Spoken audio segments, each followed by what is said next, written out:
1812, height of the Edwardian era, an age of opulence and technological achievement. The White Star Line commissions a huge new ocean liner, a floating palace, the crowning achievement of the shipbuilder's art. Her name, Titanic. Many call her Unsinkable. To her maiden voyage flocked the world's wealthy and famous. Among the hundreds of other passengers are immigrants seeking a better life in the new world. Total on board, over 2,200.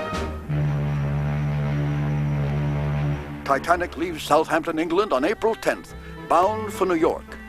For 5 days, it is an idyllic voyage on the brand new ship under the command of Captain E.J. Smith, making one of the final voyages of his career. But then, on the calm, starry night of April 14th, disaster. Disregarding warnings from other ships and steaming at near top speed into waters filled with ice, Titanic collides with a huge iceberg. As she takes on water, the captain orders the lifeboats to be lowered away. Many leave only half filled. Just 2.5 hours after the collision, the great ship, the pride of an age, the unsinkable Titanic, plunges to the bottom of the sea, taking over 1,500 souls to their graves in the icy waters of the North Atlantic. The next morning, the survivors in the lifeboats, just over 700, are rescued by the Carpathia. Titanic, her name lives in history. Her maiden voyage, begun as one of triumph, ends as one of tragedy.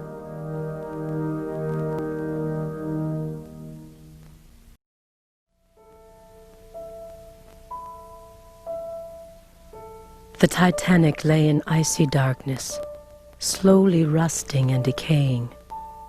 Time passed. History unfolded in a world of light and life, far, far away. And then they found it. 74 years after that fateful night, they found it. 2.5 miles down in the dark depths. A rusting wreck, a ghostly relic from an age whose glory had passed. This is what is left of the great ship, the pride of its day, the most magnificent creation ever to sail the seas. This is what is left of the dream. This was the stage for that night of drama, the bridge, where they tried to turn the ship. Too late. The rail, where those left behind looked out at the lifeboats, disappearing into the darkness. This stage echoes with the memories of that awful night, when the world stood still. Begin loading the lifeboats, women and children first. To those willing to listen, the echoes of the Titanic are strong. Be a good boy and get in the boat, darling. And they are strongest in these objects. God willing, I'll see you soon. The beauty of some of them reminds us of the love that went into the building of the ship. Other things, heart-wrenching in their familiarity and everyday nature, remind us of all the lives that were cut short, like the Goodwins, whose entire family was lost. For them, as for the ship itself, time would stop. But not for their story. The stories of the Titanic and her passengers endure over time and speak to us still. The ship's designer, Thomas Andrews, made the voyage to see what needed to be fixed on his magnificent new creation. What must he have been thinking? His beautiful ship was dying around him, and he would die with it. What could Captain Smith have been feeling when he used his megaphone to shout the final desperate orders of his distinguished career? Abandon ship! It's every man for himself! In the darkest depths of the doomed steamer, the engineers stoked the fires of the huge boilers. As the water rose, they powered the lights and telegraph until the very end. Most of them never made it up on deck.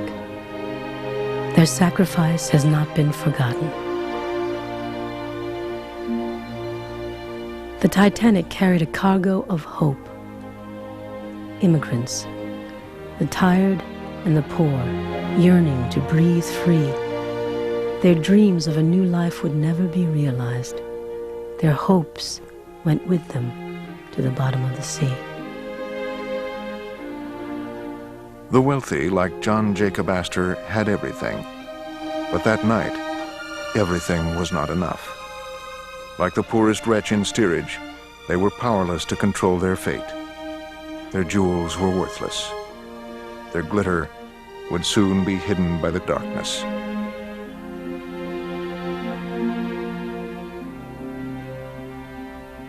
They were just children, their whole lives ahead of them. And so many died, so many lives cut short, so many dreams unrealized. Though we might never know their names, their loss will never be forgotten.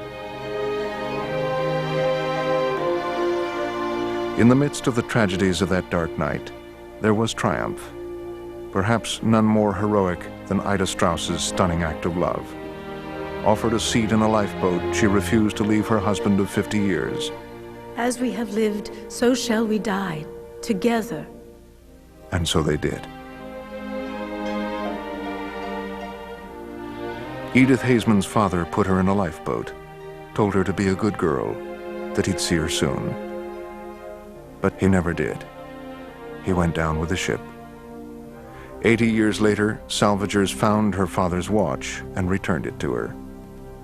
She clutches that watch, connected again to her father and to that fateful starry night. A night that lives on and haunts us still.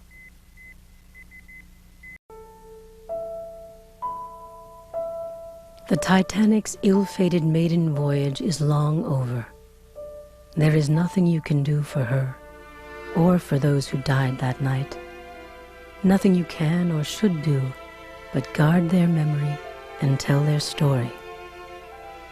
If you do so with dignity and respect, you will give meaning to their loss. The night to remember will never be forgotten, and the Titanic will sail on in your imaginations and hearts, unsinkable.